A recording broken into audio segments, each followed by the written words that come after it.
we need to get out of chronic disease management. We need to get out of sick care management, and we have to start educating people on what is root cause and why things actually happen to them. But if you're on 17 medications that are managing other medications because there's this problem, no, there's nothing wrong with you. There's a root cause to it. And if you conquer somebody's mind, especially their subconscious, their body's always going to follow the negatives. So even to tell somebody that you have an autoimmune condition, no, you don't.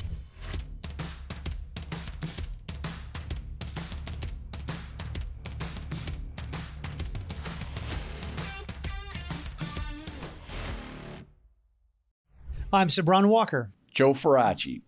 And today's guest is someone who is truly changing lives, not with Band-Aid solutions, but by getting to the root cause of all ailments. He is the founder of Synergy Nutrition and Wellness, a passionate educator and a leader in holistic health. I'm excited to dive deep into his story and share his extensive knowledge with all of you. Jimmy Scaringi, welcome to the 8th Gear Podcast.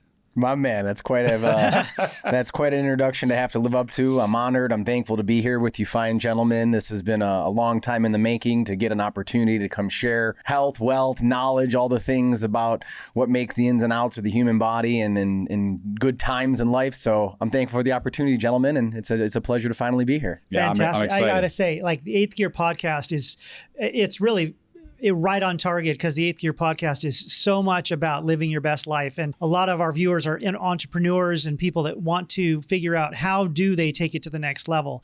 And it's definitely not just about the money. I mean, we all need the money to operate and the energy to create a great life for our families and the people and groups around us. But health has got to be there. Otherwise, none of it matters. And I think that that's actually probably a perfect way to share my story, because I don't come from much. I come from humble beginnings, and to have a little bit of something, it all started when I started to get my mind right, my body right, and then my ability to become a producer, intentional, and a manifester to have wealth come to me is awesome. And obviously I'm not at the levels I want to get to, but from where I come from, it's a heck of a story. And it started with getting my mind and my body right, and then money started coming to me a lot easier. So it sounds like you and him must have compared notes, because I tell you, you talk about this all the time. Get your mind right. I do, and I'm so passionate about the subject of health, because when I talk about wealth, people usually correlate it to like finances. Mm-hmm. But when I'm talking about wealth, I'm talking about being wealthy with respect to time, personal development, health, finances. Like it's so much more encompassing than finances. And when I met you, I mean, we instantly hit it off, because I'm a huge proponent of like health. And in the world that I come from, a lot of guys really grind it out and dedicate all their time, energy, and effort into amassing like riches, money-wise. Mm-hmm. But then they're so unhealthy. So again, I'm excited you're here. Let's get right into your story, because I know that you have a lot to say, and I've heard a lot about it, but I want the guests to hear, because it's truly awesome where you came from. Because you didn't start off by, let's say that you had this understanding of what health was, because you were a bodybuilder. Correct. Yep. You'd bulked up.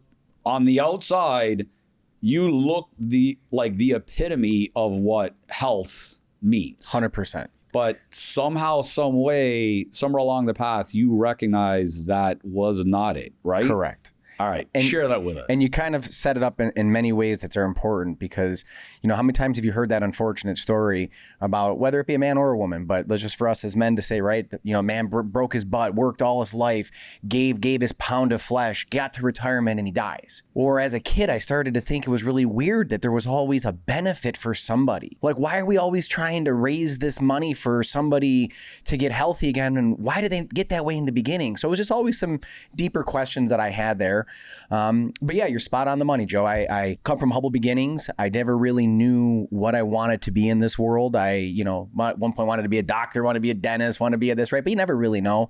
But what I found out was really schooling, collegiate education wasn't for me. So just before getting my associate's degree, I dropped out of high school, or I dropped out of college, because at that time, and for those that don't know the area that we could kind of talk about, because we also all come from up north and we're down here, but going back 25, almost almost 30 years ago in the Buffalo area, they opened up a place called Seneca Niagara Casino.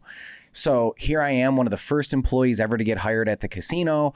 I don't like this thing called college. And then I meet my manager, who's the head of the hotel operations. And he's like, yeah, I don't have a college degree and I make a great living. And I go, okay, cool. You're who I'm going to be. I'm going to work my way up through experience, time. I don't need to go get an education. And this is what I'm going to do the rest of my life. Well, about 3 years later, that was not what I wanted to do. Life started to feel purposeless.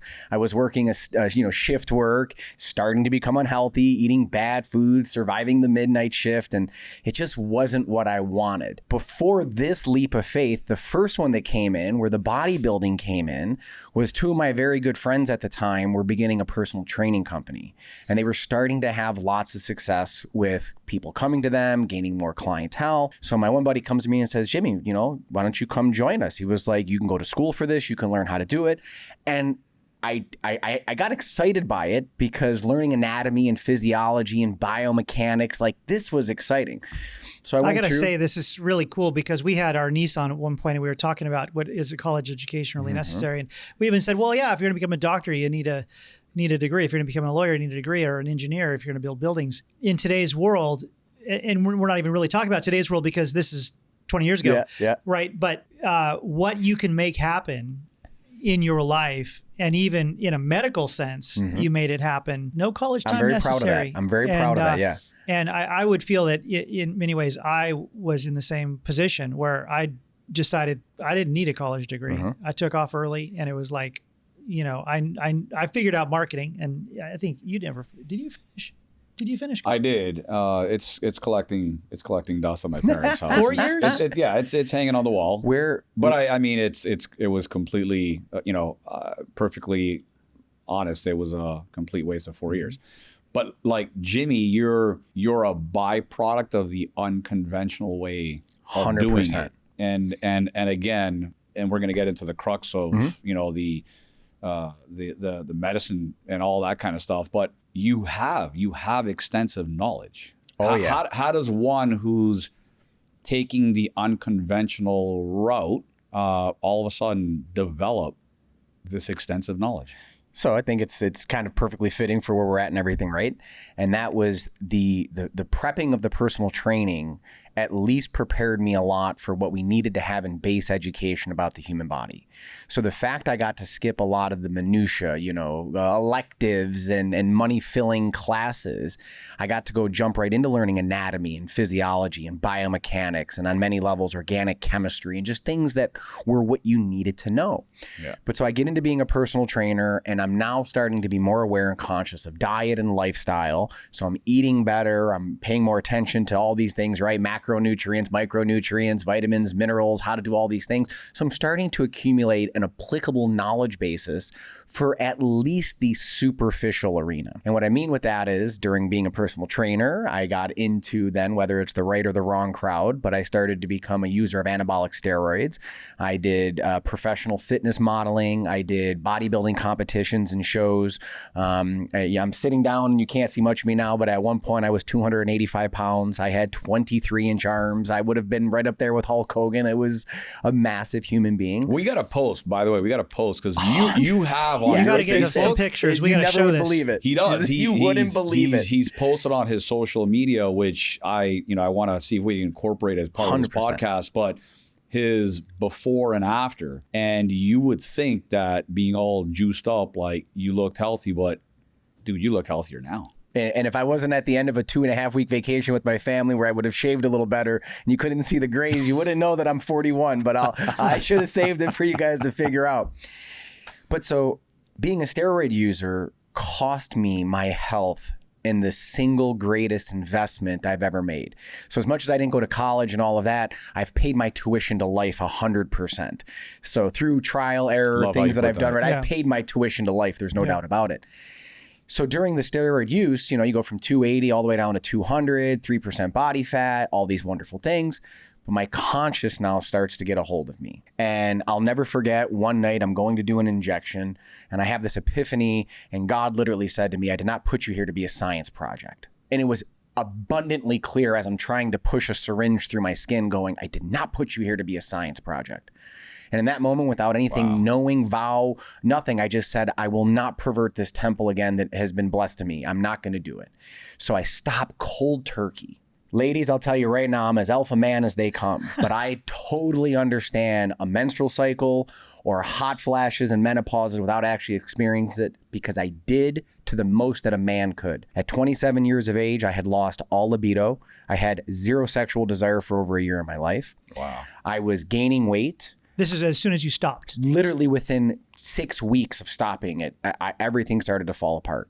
I was having night sweats and hot flashes. I could emotionally go from laughing to crying. I was a hormonal disaster. Detoxing, is that essentially what it was? Because I wouldn't say I was ever an abuser, but I think at the points that my testosterone was up at, say, 1100, and then when I stopped it, it dropped all the way down to 200. So in that 900 point swing, that's a big hormonal drop, especially when you're 27. Yeah. I was well below where I should have been. So I did what anybody should have done in that situation without knowledge on how do I help myself. I called my medical doctor, the same medical doctor that ran blood work on me every 6 months for the 7 years that I was a steroid user, because, I didn't want to kill myself. So, hey, doc, make sure I'm not killing myself. And he never questioned me on why I was so big. He never questioned me on how I got so big. By the way, this was a conventional doctor.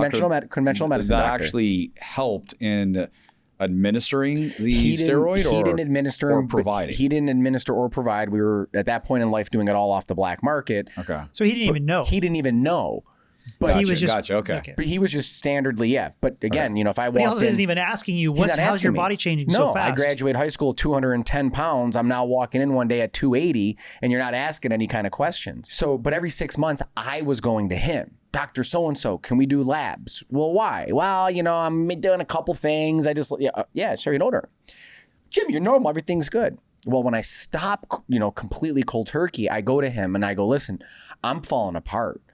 I have no erection. I've got no desire. I'm gaining weight. I'm miserable. And for the first time maybe ever, I got a good, honest answer out of a true medical provider, which was, Jimmy, I am not a specialist of hormones and endocrinology.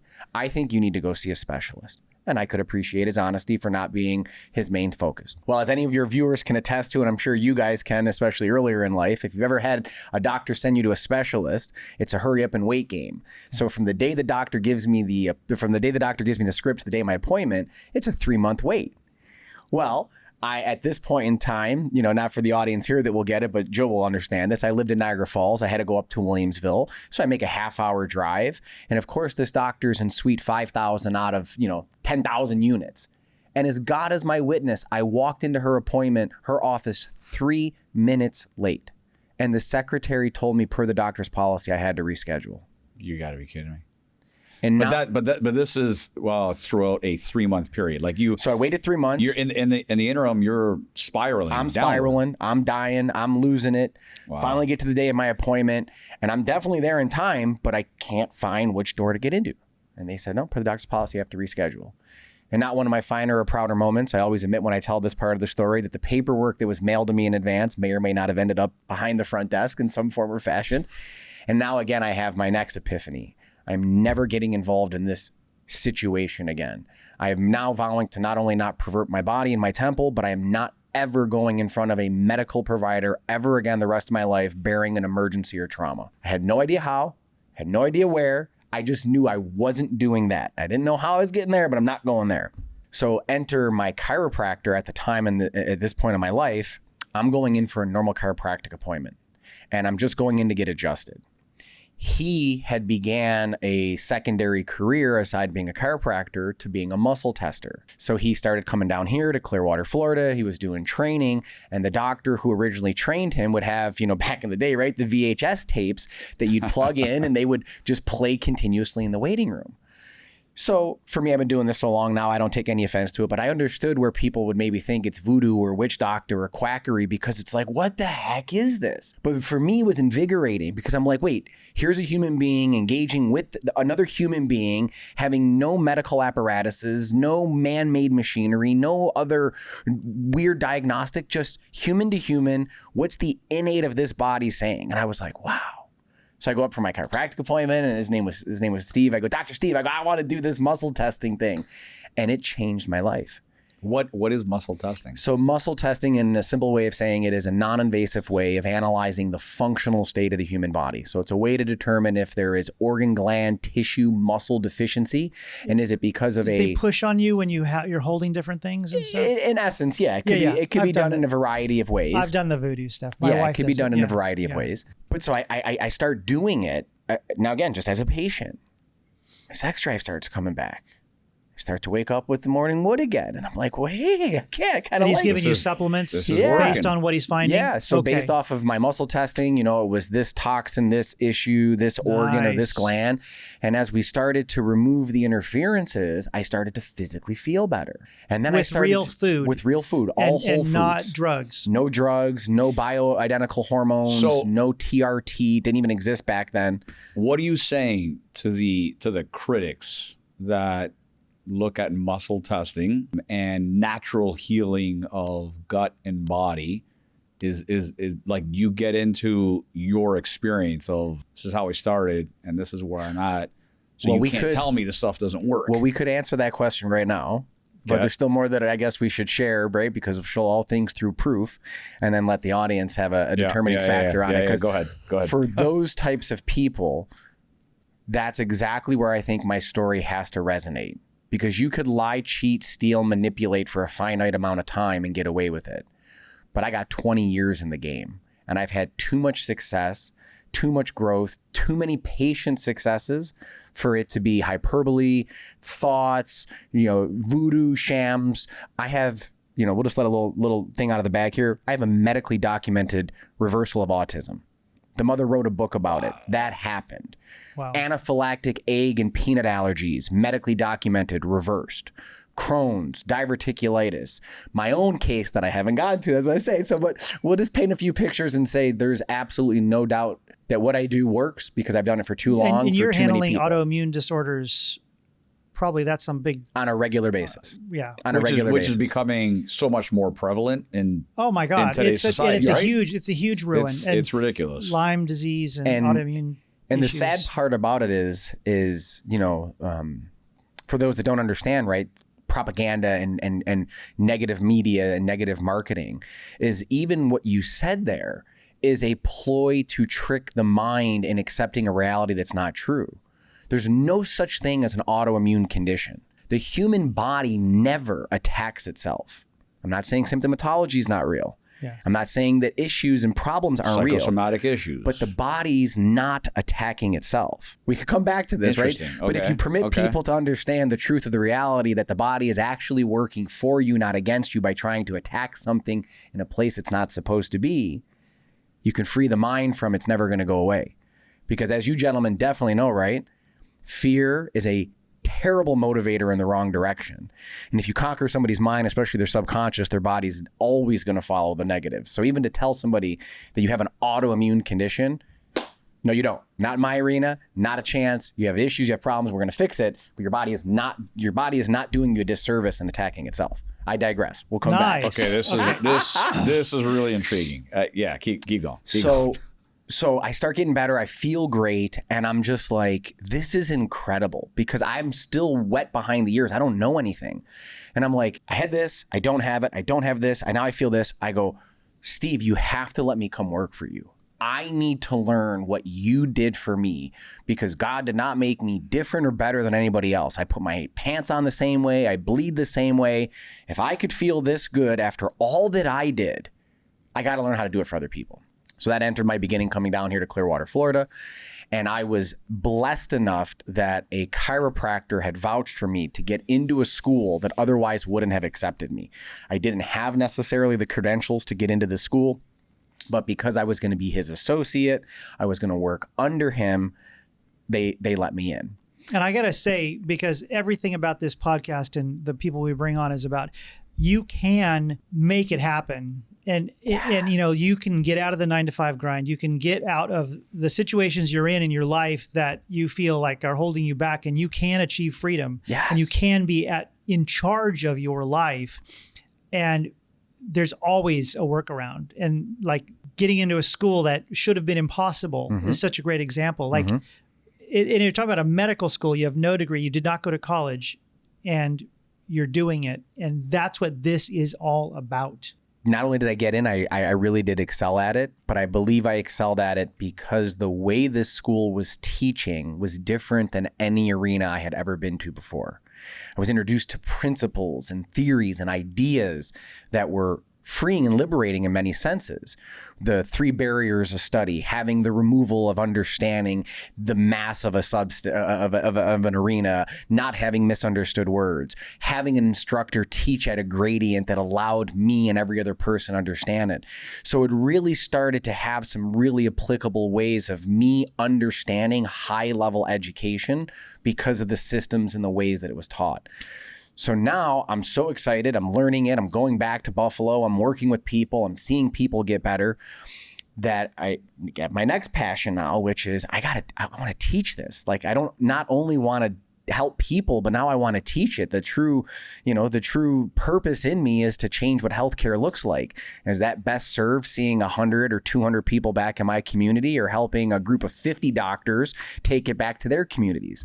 So I started teaching then for these guys there, and was doing more foundational medicine, and continued to grow and expand. So we go from being an associate to now buying an 11,000 square foot commercial piece of property, filling it with tenants that we had a vision for, of bringing our own wellness center to Western New York where I live.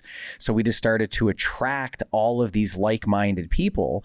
But Savant, to your point, where it really changed for me was in some of my schooling that I learned was that the power of intention could lead the way. Yeah, that's what I was going to ask, is what was that snap turning point that you could go from just being an individual guy, helping yourself, sort of following this path, but now creating this whole wellness process, program, reaching to the masses.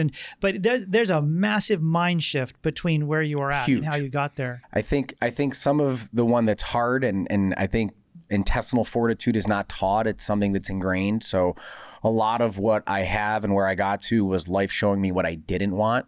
I didn't have a lot of the positive role models of, comforting and nurturing. It was, well, I don't want to be in an abusive household, and I don't want to listen to my parents fight about money, and I, don't want to have this argument. So life really showed me a lot of what I didn't want. And I can't even say that up until this epiphany, I knew what I wanted, but then I listened to somebody talk that said, intention is everything. What you do with purpose and passion and intention will dictate what comes back to you. If you just want to go through the motions of life purposeless, then that's what you're going to get. Take a chance, jump off this ledge, have a belief that your gift is going to open. And that's what I started to really go after and pursue was, what is my gift? I have a natural charisma. I have a natural ability, I think, to inspire and lead people because I've been through such crappy scenarios in life. And just in spite of all the reasons to have failed, I wouldn't accept it. And it was not what I wanted. And my I guess, distaste for the world of what I didn't want fueled me enough to know I'm going to work as hard as I can to get away from that. And I'll figure out what I want along the way. And that's ultimately what it brought me, was my purpose, helping people get well naturally, holistically, without the use of drug, surgeries, or medication, freeing the subconscious mind, knowing that you have an ability greater than anyone has permitted you to believe. You must believe in it first. And then if those around you don't believe in it, find new people to be around. And when you have the right people around you that uplift you, that breathe the right kind of energy and frequencies into you, the world changed, man. And what's crazy about it, not to be, offensive to anybody, but like, I didn't care who you were. I got to this motto in life. It is my job as a man to be happy with who I am and what I am. If I have to lean on you for my happiness, I have failed. If I have to lean on you for my happiness, I learned I don't need nobody to be happy. But where you come into play is you won't take away from my happiness. And anyone that didn't believe in me, that called the work that I did voodoo witch doctor, that said I was crazy, because believe you me, today muscle testing is very much more accepted than it was 20 years ago when I started. Yeah. How many doctors, like conventional doctors, are now either accepting this or perhaps much more open to understanding it for what it is? So that's what makes it so beautiful out of all of it, right? Is to have come from nothing, have lived in a passion, to have had a belief, to not waver in that belief under the pressure of society and the ways of the world. I truly believe where I separate in this industry is that I broke that mold and I normalized it And I didn't back down, and I didn't run from it to the point that I started to garner the attention of medical doctors. Because when their patients at their level said, I got better doing this, or the doctor ran that diagnostic and he said, well what you don't changed? have this marker anymore. This isn't supposed to happen. Lupus doesn't just go away. Crohn's doesn't just go away. And then I went to it, and I started to garner attention. And then the ethical doctors that wanted to know the why and the how start getting interested. And I think more than ever, that's where the turning point has happened in the last 20 years, is that the ethical providers has shifted and they're looking for it. Because when I began this, remember I said to you, I hated this system. I hated it. And that's not a good place to live or operate from. So as these walls got broken down for me, where I think that my calling was in is this exact scenario. Find the good, the morals, the ethics of the Western system, because there's a lot there that is needed, especially when it's appropriate. But this has only been around 100, 120 years. And I'm glad that you're saying that. Like you're clarifying. You're not completely dismissing the fact that we do need that. So there's 100%. There's a time and and a place. Yeah, surgeries and broken legs and stuff like that need to be fixed. 100%. If heaven forbid we leave here today, get into a car accident, please take me to the closest hospital, or there's a trauma, or there's something. So there's a time and a place. But so I started to learn we need to get out of chronic disease management. We need to get out of sick care management, and we have to start educating people on what is root cause and why things actually happen to them. Because the need for where the glory of the medical system comes in, acute emergency trauma, that will flourish and prosper at all costs, because that's where it's supposed to be. But if you're on 17 medications that are managing other medications because there's this problem, no, there's nothing wrong with you. There's a root cause to it. So that's where I think the system is built. The medical system is Correct. built for the big pharma to just keep selling exactly you the what next it drug. is. It's exactly what it is. big pharma. I mean, big pharma We is could go huge. down that path. So how old were you? So you buy this 11,000 square foot facility, and you sort of, now you're going big. What age are you at here? 29. 29. Okay. And I didn't have two nickels to rub together, and did not come from people that left me anything. You know how crazy power of intention is? So this is a good one.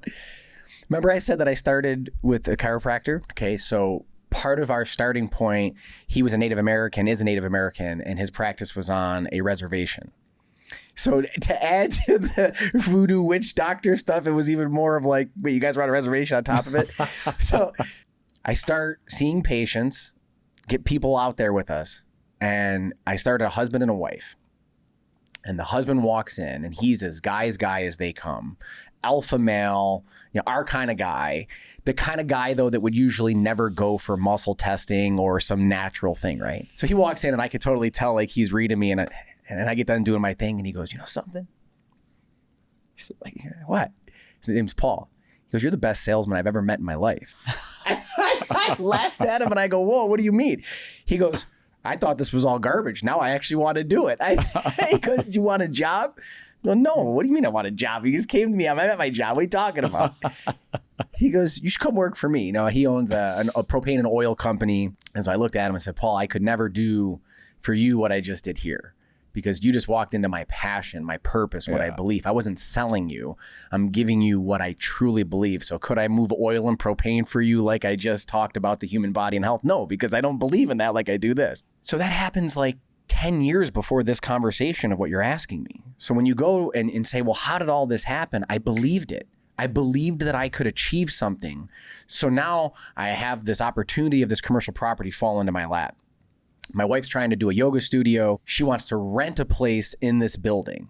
So she comes home all excited. Babe, I found this yoga studio. It's around the corner from our house.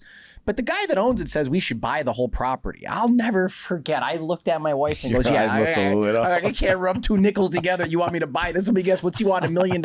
She goes, yeah, he does. Yeah, okay. But then I see how serious she is about it. I'm like, wow, she like really wants this. And so, all right, I guess I got to figure out a solution to a problem that I have no idea how I'm going to solve. But I remember there was this gentleman that's done okay for himself in life that believed in me. So I call him up one day. Paul, This is Paul. Paul, can I take you out to lunch? I'd love to have a business meeting with you. I'd love to go over some ideas. My wife and I spent months doing architectural drawings, as having no idea how to do it. We're trying to put all this stuff together. We want to impress, and we walk in. I got folders. I got everything. Puts his hand on me, goes, what do you need?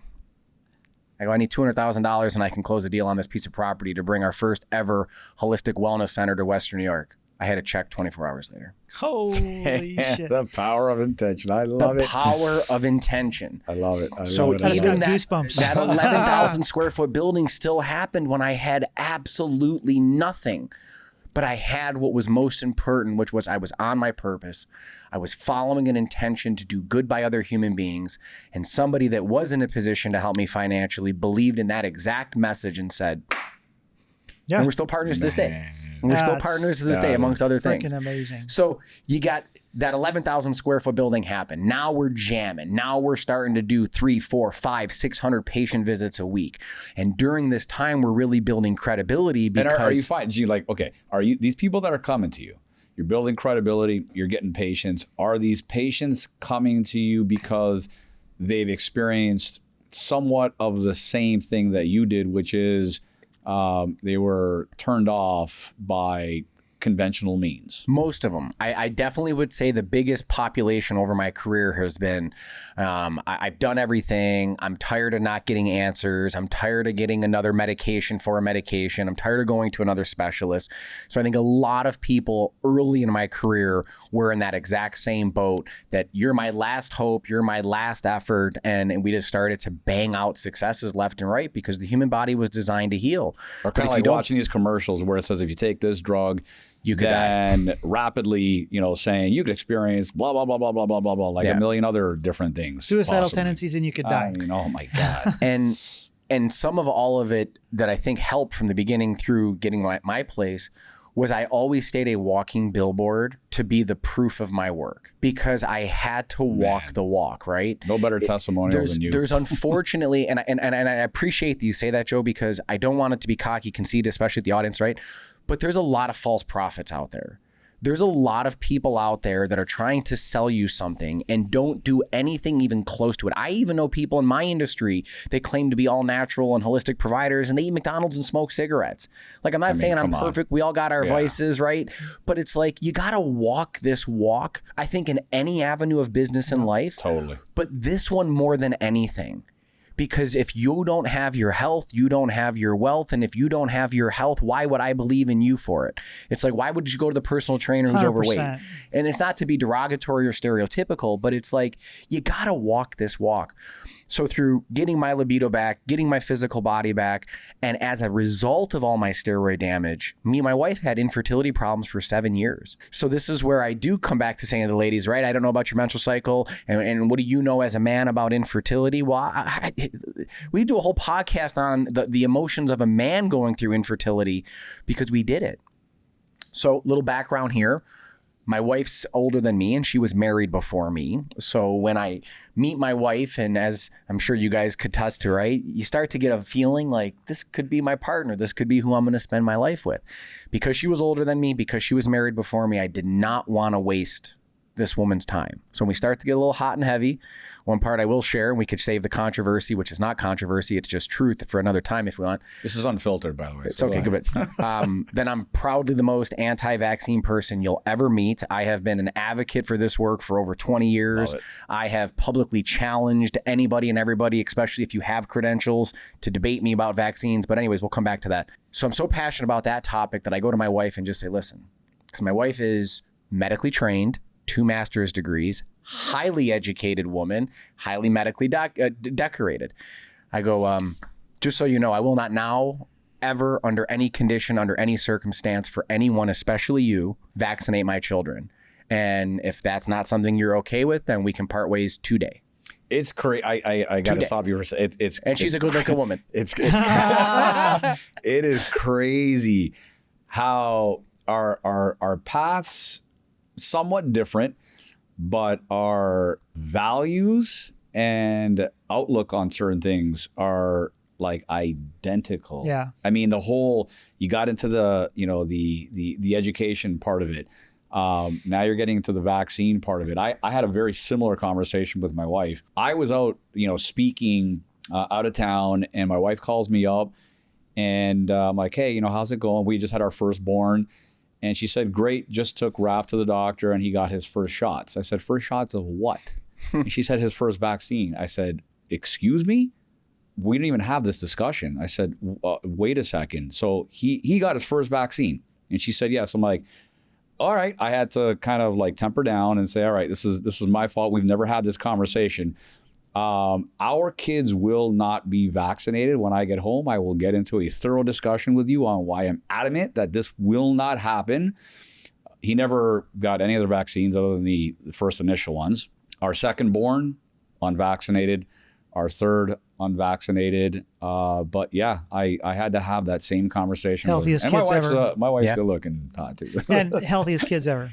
I don't want to stay there because I want to give you more on it, right? But I think that's another area that I would love for us to do together is the encouragement of men to be men and fathers to be fathers. Because it's all too often that women are leading the houses, and there's nothing wrong with that, but we innately were designed differently. I'm very much sorry for anybody that it offends, but we are not equal. There's things that you ladies can do that are far superior to anything that us men can do, and vice versa. But when it comes to protecting our family, most fathers want to lay down because they'd rather fit in with their beer drinking buddies or their factory working friends than to stand up and say, I'm going to protect my children. My single most important duty as a man, right, is to protect my babies. Yeah. So that's where we could do a whole nother series on the importance of men and their role with this, because you know how many women, especially as a person who's done this, it's mostly all that I work with is women. When I'm teaching, I mostly teach women. You know the stories I've heard over my 20-year career about how many women's husbands don't stand by them, or that they feel they can't even have these conversations because the need to fit in with society. And I'm just like, wow, that's so kudos to you, brother. Especially, right? Absolutely. Especially in a time for us to do this 20 years ago when it was so unpopular and there was so much more pressure to be a guy's guy, right? 20 years ago, like that's just freaking awesome. And yeah, my babies are completely pure from the way God gave them to me. Love it. My wife's 45. Ladies, stay with me on this. My wife's 45 and she delivered both of our babies after she turned 40. 41 and 43 that's awesome. home births. My son at 43 that she delivered 9 pounds, 10 ounces, 22 and a half inches long, all natural at home. You guys can do it. That's why I said we ain't built the same way, man. We are not built the same way. So, you know, you go through all these and it's like, all right, this person believes in me. This shows me that we're doing the right things, because there's no way if I'm doing something that's wrong, or if I'm a false prophet, or if I'm trying to BS people, that this person gave me money. This person believed in me. This person showed me this. People show up. Now we're banging down successes. So when you start to ask me, Jimmy, how'd you get, here's another one of those things, brother. I don't know how to tell you other than the power of intention. I start following this medical doctor, high-level medical doctor, MD, PhD, the cream of the crop with credentials, 35-year physician in Amarillo, Texas, gone completely wonderfully mad and rogue and said this to the medical system. And after all that time, took his PhD in pharmacology and his 35 years as being an MD and put it to the good of creating natural and holistic products. Wow. He was doing root cause work. He was handling cancers, all these things. They went after him. They tried to take his medical license, all this stuff. And he ended up forfeiting his license because he said, I don't need a license. He goes, I'm a doctor. I got all this knowledge, education. So long story short, I fall in love with this man's mind because I can't believe the things he's willing to say to this vaccine conversation. Yeah. Imagine this. Go back 10 years ago in life. Think about the landscape. Yeah, totally different. And what I told you his background was, MD, PhD. He would poke the bear so hard, he would rent billboards on the side of the highways in Amarillo, Texas, going, vaccines cause autism. And he'd put his logo on the bottom of it. Oh my God. Vaccines are, a crime against humanity. Like, he would go hard after him. So I just fell in love with his ethics, his integrity, because I'd never seen somebody with this level of education talk my kind of talk. So every time he'd put a post out, I'd like it. I'd like it. I'd like it. I'd like it. After a few months, I don't know, maybe a year, he starts tagging me in posts. So I'm sitting here like a little kid. By the way, Jimmy, what you're setting up for is, we did a show with our niece about how university and college is a scam. One of the questions that she directed to us was, well, like, what do you do if you're someone like me searching? And one of the responses that we gave of many was, find a mentor. Yep. Right? Yep. And so you're alluding to that. Like Yep. you're heading in that direction. Yep. Right? I had my first one with Dr. Steve. Now, like I said, we're starting to evolve. We're growing. I got this person's attention somehow, and then he starts to tag me in his educational posts. And what made this man so beautiful, amongst other things, was he would take this complex subject and break it down, right? Because nobody's impressed by your big words. So one of the best lessons I learned is teach and talk to people like they're 5-year-olds. Yeah. So no one's going to understand all this. So he would take complex things and make them simple. So I'm like, wow. Then he starts tagging me. So I look at my wife, I go, babe, look, Dr. Roby's he's tagging me in these posts. I can't believe it. COVID hits. He bucked the system more than any human being I've ever seen. And in the heart of it, he's going to put on a town hall meeting in Amarillo, Texas, to blow the roof off why it's all a scam, why it's all garbage, why it's all a lie, why even the idea that a virus is something you should be afraid of is a lie. And this is an MD, PhD, medical doctor, highly trained man talking it. I've been following him. He's been tagging me. I see this opportunity. I sent him a message on Facebook. I just took a chance. Dr. Roby, big fan, love everything you represent, love everything that you stand for. I see you have this event coming up in town. I don't have nowhere near the education, the credentials, the background, but I got some and I could talk shop. So if I could ever be of value, 2 nights later, phone rings. It's a Sunday night.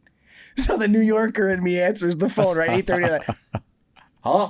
Like, real mad, like who's calling me on a Sunday night? He's Jimmy, Roby Mitchell calling.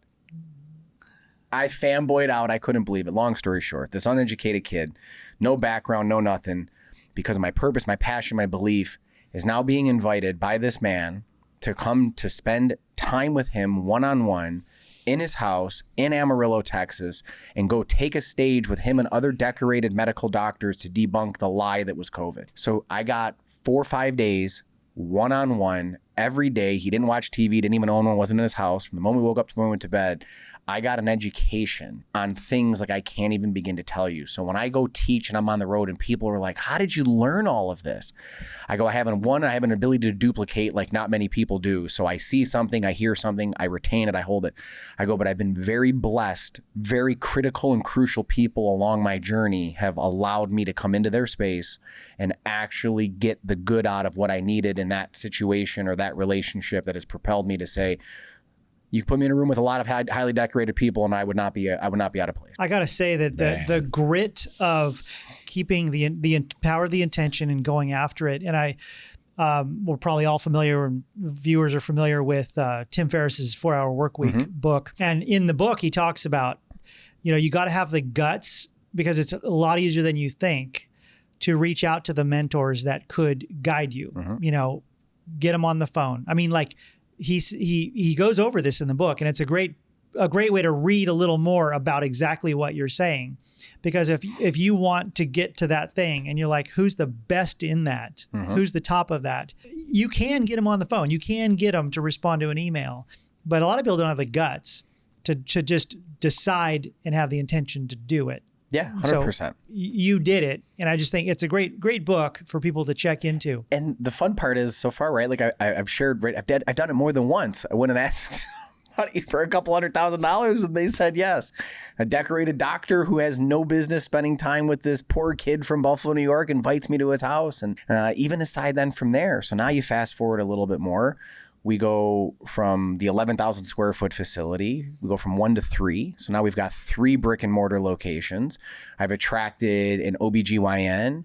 I have attracted a pediatric nurse practitioner. I'm the first person ever in the Buffalo area to actually integrate East and West in that regard. We had these decorated medical providers offering muscle testing as a way to their patients.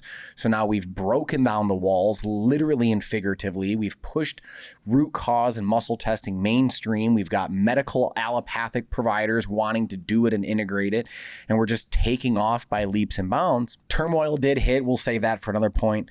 But on the rocket ship still going up, now enter another thing. How could this happen unless intention and purpose was the leading factor? I always wanted to do hyperbaric oxygen therapy, but it's very, very expensive just to get into it. Not even just to go participate, but as a business, it's very expensive.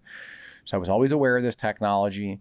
I was always interested by it, but there was not a chance it was going to happen. So during all of this big growth from the original commercial property through now, I had a radio host who I got very, very close with, and she loved me to death. I was on her radio program twice a month. We would do 2-hour segments. It was just phenomenal.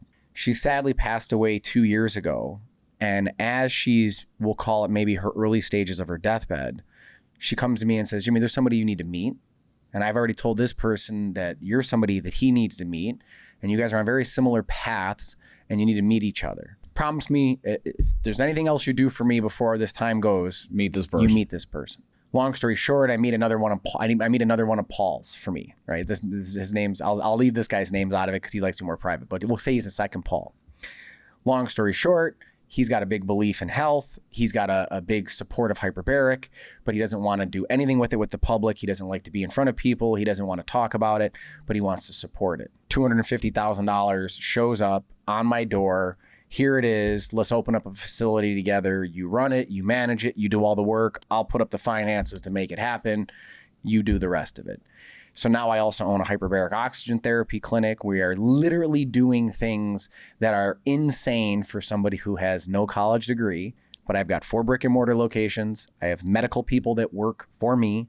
I have a hyperbaric clinic. And then this past September, we opened up a juicery inside of that 11,000 square foot facility as That's well. amazing. I love it. You know, I just listened to a podcast about nitric oxide. Mm-hmm. Is that something you play with yet or looked into? I think that your need for it would be far less if you spent time in a hyperbaric chamber. You know, the idea of the nitric oxide, right, is you're increasing oxygen, you're getting vasodilation, therefore the byproduct is you're increasing oxygen. The problem with what we are doing right now is we're living under what's called 1 ATA, absolute atmosphere. So only one level of atmospheric pressure, which under these conditions only allows oxygen to exist in your red blood cells, which is why somebody who, say, has a stroke could develop paralysis because this part of their brain is no longer receiving oxygen. So you can give them all the nitric oxide in the world and it's never going to create a kind of change in that type of situation. But when you go into a hyperbaric chamber, you're going under more pressure, which now changes the size of the gas molecule.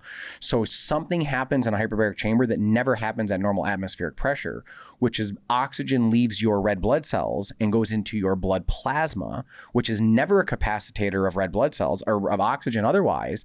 And you actually create something called angiogenesis, the regrowth and the repair of blood vessels. So if somebody had a stroke and lost blood flow here, but they had blood flow here, a branch will grow and actually bring blood flow back. That's angiogenesis. The body will start repairing itself. Yep. Because it has a natural inclination to always repair itself. Correct. And those are medically documented. And then the other thing that it does is neurogenesis, the regrowth and repair of the nervous system. Well, how does it do that? Because the pressure of the gas got saturated out of the red blood cells into your plasma, and you now have a capacitator to saturate the blood. This is all through hyperbaric. It's all through hyperbaric. We're going to have to go up and visit this thing. Oh, I've seen his facility. And it's He's pretty, been there. It's pretty. He's been in one. Yeah, it's awesome. I experienced threw him in hyperbaric there for the first time in his facility. I'm in town. He's like, come on in. I'm like, all right, hyperbaric. Oh my gosh, let's I do want it. to do I'm like, this. I don't know all how. right, cool. So how does this differ then? Because I know you're a huge proponent of like red light therapy and so on.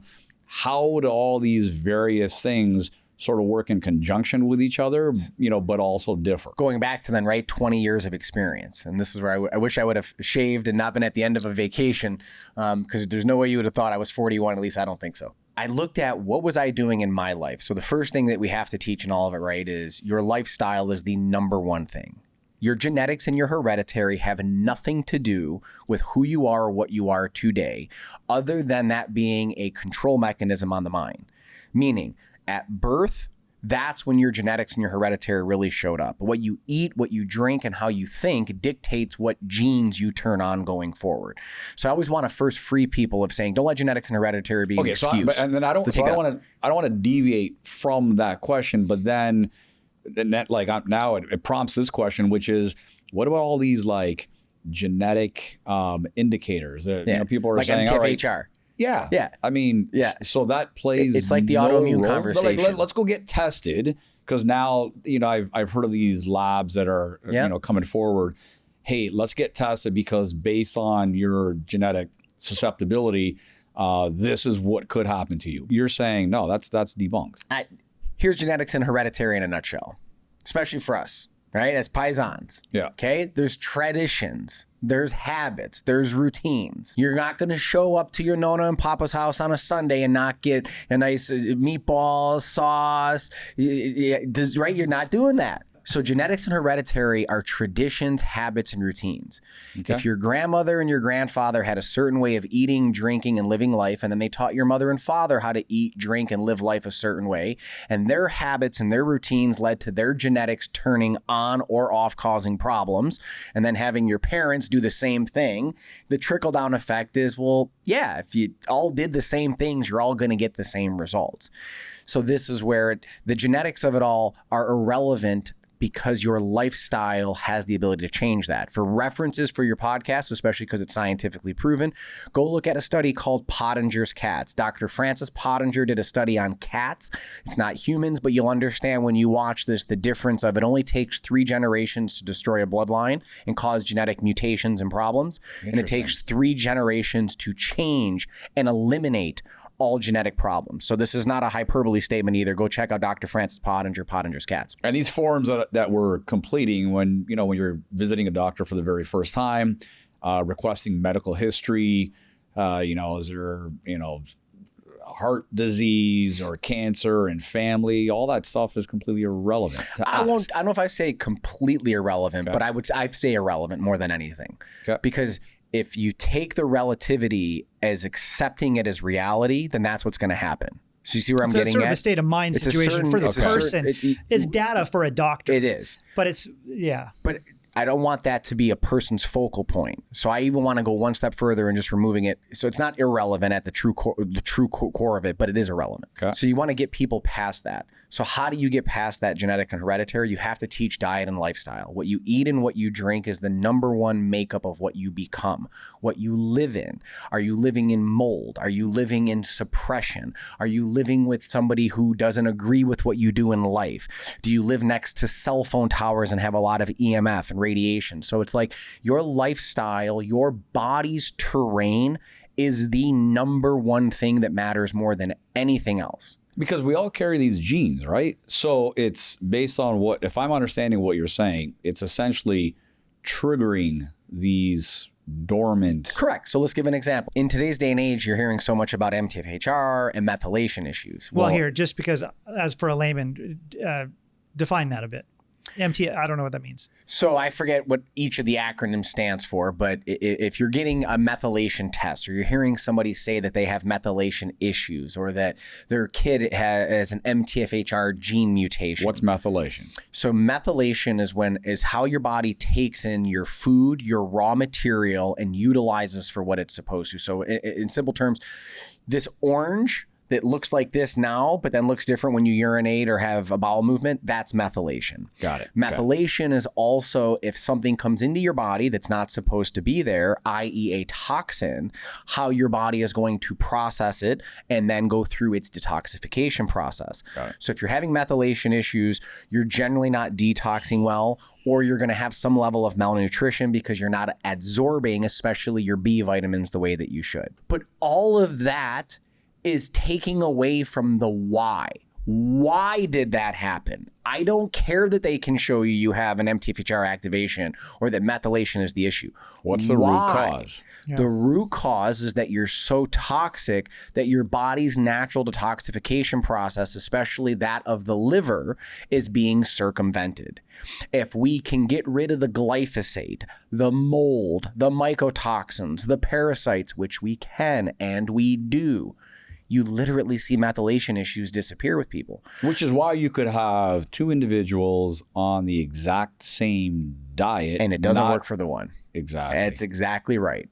Got it. So we want to make sure that we're educating in the foundations of diet, nutrition, and lifestyle always, because that is the single most important thing. The terrain of the body, how you care for the human body. And see, we also should make this clear too.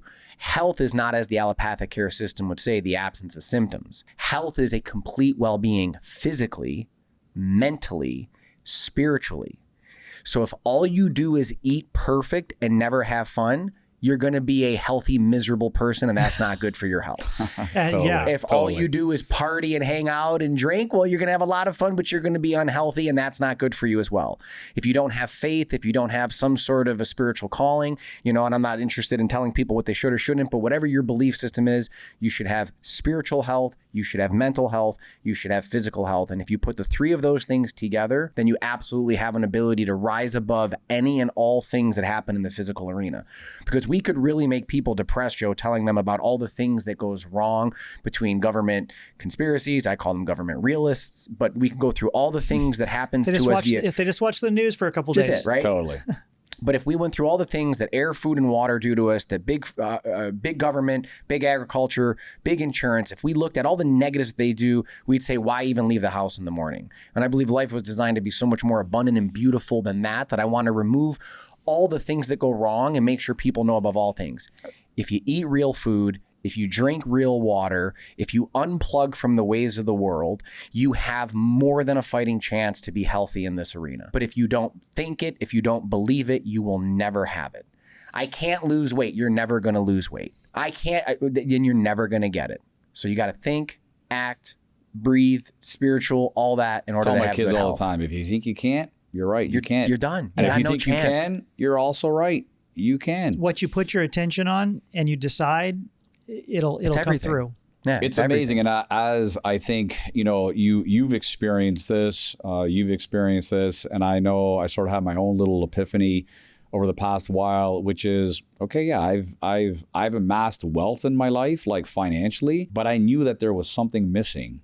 Hence this podcast and us talking about collaborating on doing events where it's like wealth and health, because there's so much more to life. You hit the nail right on the coffin, which is you can have, you can eat well, you could drink well, but then if you're living in misery, you're out of whack. And this is the same thing. I could teach someone how to make millions and create intergenerational wealth, but without the health aspect and without so much more and having balance and purpose in life, you're always going to be missing something. I had an interesting drill just for the viewers and just to chat about it. Is a mentor said, why don't you write a letter to yourself 6 months from now?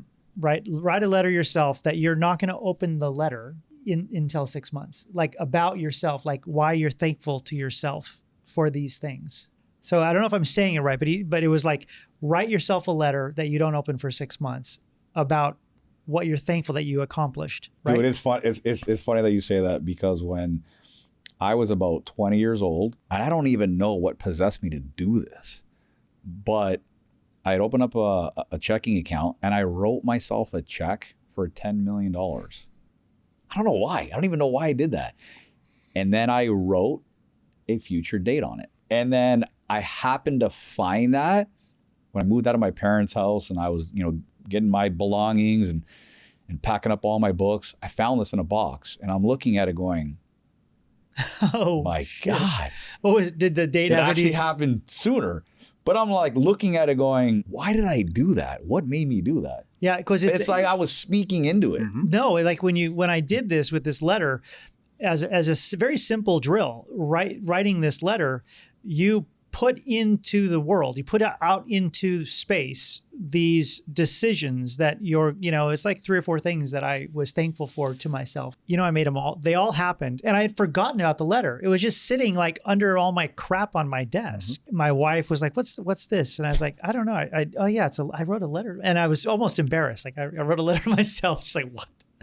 And I read it. That's and I had funny. accomplished everything in the letter. And it was like trippy. When you put it out there with intention and determination, and you even forget about it. My signature evolved though. I looked at it going, man, that's how I signed my name when I was 20. Yeah. So, okay, let me ask this question, because there's probably a lot of people listening thinking, all right, so I do have what I believe is autoimmune. I do have these chronic conditions. What would be a good starting point? I mean, as far as actually seeking help or taking advantage of what they can do on their own? Seeking help, what they could do on their own. Like what's a starting point? So the easiest change that I think anybody can make that should make, and it's going to open up Pandora's box for some people. But I don't care what your reverse osmosis salesman told you. I don't care what your Berkey salesman told you. I don't care what your Brita salesman told you or the 7-stage filtration system told you. Start drinking distilled water today. It's very hard to give up sugar and carbohydrates. Sugar is the devil. It is the enemy, but it's the most addictive substance on the planet. So it's hard to get people off carbs and sugars. The easiest transition and the single greatest impact to your health, start drinking distilled water today. Yes, you're going to need to remineralize. Yes, you're going to need to take a mineral supplement, but it's the only way to guarantee you're drinking pure, clean water. So if the you're level drinking of distilled, toxins are huge. But if you're drinking distilled water, you're stripping your body of minerals, right? You just don't have any, you're not putting any back. So you have to, when I said remineralize it, you either have to add minerals to your water or take a mineral supplement. I just do that. I drink electrolytes a couple times throughout the day. I take one multi-mineral supplement in the morning, multi-mineral supplement. Okay. But ultimately, it will strip you, but to say it that way makes it sound aggressive. It's going to strip you because you're not getting any, so your body is going to expend minerals that it has because it's not getting more. It's So not isn't as it if it's innately counterintuitive though? bad. Like if I'm, let's say, putting electrolytes in my distilled water, You'll get all those electrolytes. If you put the electrolytes in it and then distilled it, that's where it would get pulled out. Okay, say that again. The process of removing the minerals is going to happen when they're distilling it. So if you're getting distilled water, it's already done. It's a stable entity, if you would. Yep. And now you're adding your electrolytes to that. You're not losing the minerals that are in that. You're losing that during the distilling process, which is why you'd add them back at the end. Okay. But in a simple way of thinking with it is you have a filter, right? You have water passing through a filter. The idea that the EPA telling people that there's 86,000 known chemicals and toxins active in the United States today, that a filter is going to remove 86,000 chemicals and toxins. It's not going to happen. And I'll give you another one here in a second. So the idea that the filter is going to remove the toxins from the water is flawed, where you're going to now with distillation, you're going to remove the water from the toxin, guaranteeing its purity. Another reason why I push so hard on this conversation. Are you telling me, Jimmy, that my $5,000 filtration system that I just put in my house is garbage? I'm not telling you it's garbage. I have one too that I learned that I put in my house before I learned these things. You're still doing better for you and your family, for your laundry, for your showering, but for the consumption purpose, it might be good for the first 100, 200 gallons, but at that point, you're not getting all the toxicities out of it. Is there a distilling machine that you can buy, or do you just have to buy bottled water? I'll tell people in the beginning, do the bottled water just because it's cheaper. And then they're like, but it's plastic. Yeah, but it's one toxin. I'd rather have one toxin plastic than all the other ones. Otherwise, I don't ever like it to be a sales pitch, but I like an American-made one called mypurewater.com. And I think they make the best distillers in the U.S. If you did use code Synergy, you will get a discount. I don't want that to be a shameless plug. But no, distilled water does that. And then the other thing that I like to teach people, you buy it in glass bottle? We have one of the units and we distill it ourselves and then store it in glass jugs. Okay, interesting. The other thing to think with though on this, right? Because that's really important to think about when we get into the water conversation. I'm not here to make anybody right, wrong, or indifferent. But I believe wholeheartedly, just like I am very anti-vaccine, there's only two genders. There's men, there's women. That's it. That's all that there is. We have to look at the vaccine schedule, which has aborted fetal cell tissue in it. So meaning the injection of another human being's DNA into another human being. I've always asked this question, 25 years. Anybody that's medically trained that could tell me that injecting a female's DNA into a male won't have effects on the male down the road or vice versa, please, because that's what happens in childhood vaccines. You also have a chemical out there in the similarity to a pesticide herbicide like glyphosate called atrazine. This has been proven, scientifically documented. You look up a Cal Berkeley professor name of Tyrone Hayes, and Tyrone Hayes proved that atrazine was causing males to turn female. They would expose male frogs to atrazine, and they would literally grow female genitalia. They would become homosexual. So I'm not saying anything right, wrong, or indifferent about how people choose their lives, but there's things that we're seeing between the vaccination schedule and something like a chemical called atrazine that's changing the sexes. And I used all that to be a long way of saying, why is distilled water so important? Because every female, or I guess to some degree at this point male, that is using birth control, they're urinating estrogen back into the water. And guess what reverse osmosis and Berkey doesn't remove? Hormones. God, this is fascinating. So it's eventually coming right back into us. It's coming right back in. I'm thinking amongst other ways. thinking like 10 questions ahead now, but I'm trying not to like deviate. I don't know if your viewers got enough to think about. They're It's a lot. No, this has been I did fantastic. say that this was going to be We're gonna extensive have to do a knowledge part that you were two. going to share, right? And all from a guy that just doesn't have. I It mean, doesn't have shit. I have like 100 other questions. Okay, just for simplicity purposes, let's go back to what someone can do. So the basics Simple of thing, what they can do. Start drinking distilled water, whether it's getting your own or just getting it in the bottles to start. Start really drinking clean water, because that's the single most abundant thing you do regularly that's poisoning your terrain. To the best that you can, understand that white sugar and white flour are the enemy. They are the devil. So the more you can get rid of white sugar and white flour, I know seed oils have become a big hot phrase and topic. I always look at what are they saying to distract you from the real problem. I'm not saying seed oils are good. I'm not saying that they're not part of the problem, but let's not get away from the most important thing, that carbohydrates and sugars are the biggest enemy to the human body. So you're going to get your distilled water in, you're going to get rid of your Swedish fish and your M&Ms, no pun intended. Don't sue us. We're not talking bad about any corporations, but just saying your I love me some box peanut M&Ms. brand.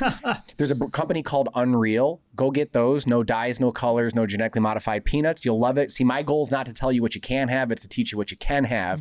So I want you to get all the things in there that you Unreal can do. peanut Unreal is the company. things. So there's a plug for the good guys. So you get your distilled water in, you get your white sugar down, you get your white flour down. Those are three massive We're steps. Italians, we pasta. Yeah, so That's how do you so do that with hard. like a pasta? You want to have a pasta That is dinner. so hard. You want to, in that scenario, in the best way, if you can get it truly from Italy, because the Italian government is smart, unlike the United States government, and there's 40 countries around the world, Italy being one of them, that ban the importation of food from the United States because we spray more pesticides, herbicides, and we put more poisons and toxins in our food than any other civilized country in the world. So the problem really isn't even so much the white flour. It is, but the bigger problem of the white flour in the United States is that it is loaded with pesticides, herbicides, and a substance called glyphosate. That answers the question. There's this company, I don't remember the name off the top of my head. They have an incredible pasta, but it's Italian imported pasta, so it's twice the price And it's as got any no of the glyphosate American on it. brands. Which explains for the past 2 years we've gone to Italy, and each time eating pizza, eating pasta, You lose weight, you feel good. It doesn't bother me. Come back here, bloated, digestive issues. I'm like, So your white flour in Spain, Portugal, Madrid, Italy, Greece, it's not what you're getting here in the United States. Even in many levels, Canada doesn't allow glyphosate to come into it, or Roundup. So even the Canadians above the border give a little bit better than us. The United States leads the world in poisoning its citizens. And this is what people don't even know, which is crazy. I'll give you guys a tidbit. I know we got to get to the end. This could go all day. For anybody that remembers the Vietnam War, do you remember people coming home having Agent Orange poisoning? Oh, it was huge. It was huge, right? Not everybody will get that, right? But if you're of the age and you remember that, it was huge. Well, let's go try to look in history why the United States government contracted a chemical warfare company, Monsanto's, to produce Agent Orange to kill people, and then they became the controlling factor of big agriculture in the United States. Monsanto's headquarters are here in the United States, in St. Louis, and it was, amongst other things, the Democrat Barack Obama that gave immunity to Monsanto's, protecting them from not being able to sue them. So there was a case in 2018, a man by the name of Dwayne Johnson, not The Rock, but same name, that Robert F. Kennedy and his team represented. They proved in a court of law that he being a groundskeeper and exposed to Roundup caused his non-Hodgkin lymphomas. The original case was set for $289 million. By the time Mr. Obama's thing comes in, you can't actually sue him. A deal was chopped up for like $10 million off the record. But the judge that overlooked the case said that they should be fined to the fullest extent of the law because they operated with fraud and malice. But yet the settlement got chopped all the way down because they are protected. I always found it. Wow. Yeah, exactly. Right. Wow. And I always found it interesting how they've been, granted immunity. These vaccine manufacturers are granted immunity, and you can't sue these vaccine manufacturers. Like, that should speak volumes. Right. No other industry could do that. No other industry could get away with that. And that's where I don't want to be a negative to either of it. I'm far more right and conservative, but I also don't want to let anything off the hook, because I call a spade a spade. It was Ronald Reagan, the Republican, that signed into the law the 1986 Childhood Vaccination Act. And I believe the assassination attempt on his life was them threatening him and why he ultimately did it. But it was the Republican, Ronald Reagan, that put us here in the first place. It was Barack Obama, the Democrat, in 2008 that gave protection to Monsanto's and big agriculture. And I voted for him twice. But it was also Donald Trump, the Republican, that signed Operation Warp Speed into effect during COVID. At some point, I want to see the right and the left, regardless of what they tell you from a political standpoint, do the right thing. Do we see autism rates go down? Do we see cancer rates go down? Do we see infertility rates go down? Because we are at a point, gentlemen, whether you know this or not, that our children are the first generation ever in life's existence that are not expected to outlive their parents. That's sad. So we do all these things that are supposed to be all this good, and I'm far more right than I am. I never would be liberal left. I would never have nobody saying that, but I don't want to make it sound like I'm pro one way or the other. But I think anyone in their right mind, regardless of your political affiliation, yes. I'm listening to what RFK is attempting to. But now I got to see it. It's true. 100%. But how can anyone truly be opposed to? Why would you? Unless you truly worship the worst of the worst, why would you oppose change that wants to come in that is going to absolve these things that should have never taken place? But that's where I just come back to saying, I don't want to even think about all that as much as if you eat clean water, if you eat clean food, despite what the machine tries to do around us, you have an innate design to heal. You have an ability to flourish and prosper despite all the negative aspects of the ways of the world. Do I want to see our battle not be as aggressive? Because it shouldn't be this way. There shouldn't be this many psychotic type behaviors. Why are we even allowing some of this to happen, to your point, Joe? But in lieu of all of that, eat real food, drink clean water, love the people that are around you, try to find beauty in every day, fill yourself up with some gratitude. The things aren't happening to you, they're happening for you. Shift your mindset. Yeah, shift your mindset. We're all human. We're going to have shit days. But if you could just pick yourself up every day and go on and fight, and you live got a your hell best of a life chance. And move into the 8th gear. This is just part one. We're going to have to do a follow. But it's been great to have you on because it is all about how you shift into the 8th gear to live your best life and getting your experience to help people understand ways they could do it and how they can do it in their own lives. They sure can. In their own ways. They sure can. All right. This was trying to drink like water out of a fire hose, right? Like, yeah. No, but I definitely have to have this distilled water conversation with my wife because she is thinking, she's been told by her doctors purified water. So now we got to look at distilled water and then just, supplementing it with the minerals. That's smart. Jimmy, always love talking to you, man. Likewise, my friend. Another 8th Gear podcast in the books. It was great to have you with us today. Make sure to like, subscribe, hit that notification bell so you get other episodes as they get launched. Thanks for being with us, guys. Thank you, guys. Awesome. Thank you.